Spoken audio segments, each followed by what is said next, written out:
Hey guys, welcome to my YouTube channel food triple. ఈరోజు వచ్చేసి egg టమాటా curry. 10 గుడ్లు వేసుకున్నా, అల్లం వెల్లిగడ్డ పేస్ట్ వేస్తున్నా. వేసిన తర్వాత కొంచెం కారం వేస్తున్నా. కారం వేసుకొని కొంచెం సాల్ట్ వేస్తున్నా. సాల్ట్ వేసిన తర్వాత కలుపుకుంటున్నా. కలుపుకొని కొంచెం వాటర్ వేసుకుంటున్నా. వాటర్ వేసుకొని కలుపుకున్న తర్వాత ఈ గుడ్లు కొట్టిపోస్తున్నా. అయితే 10 గుడ్లు తీసుకొని కొట్టిపోస్తున్నా.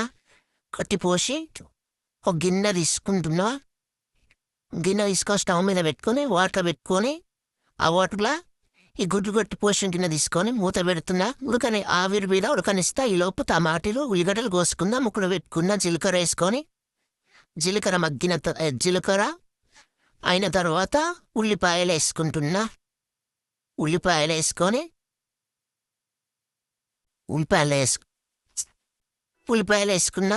వేసుకొని కలుపుకుంటున్నా.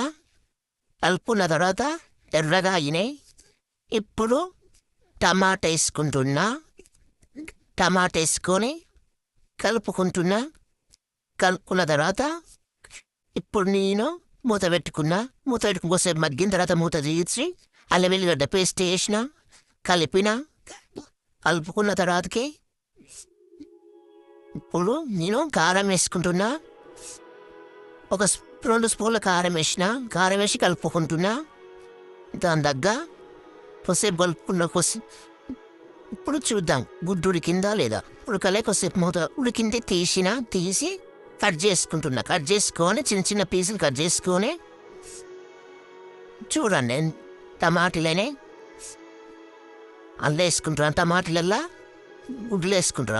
ఇప్పుడు ఉడికిన గుడ్లు వేసుకొని మంచిగా కలుపుకొని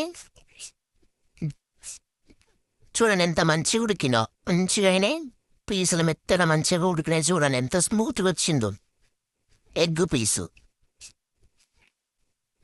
కలుపుకుంటున్నా. వాటర్ వేసుకొని కలుపుకొని కొద్దిసేపు మూత పెట్టుకొని తీసుకొని కలుపుకున్నాక దగ్గరకు అయింది. కొంచెం కొత్తిమీర వేసుకున్నాం. ఎగ్ టమాటా కర్రీ రెడీ అయిపోయింది ఫ్రెండ్స్. నచ్చినట్టయితే లైక్ చేసి సబ్స్క్రైబ్ చేసుకోండి ఫ్రెండ్స్. Okay bye.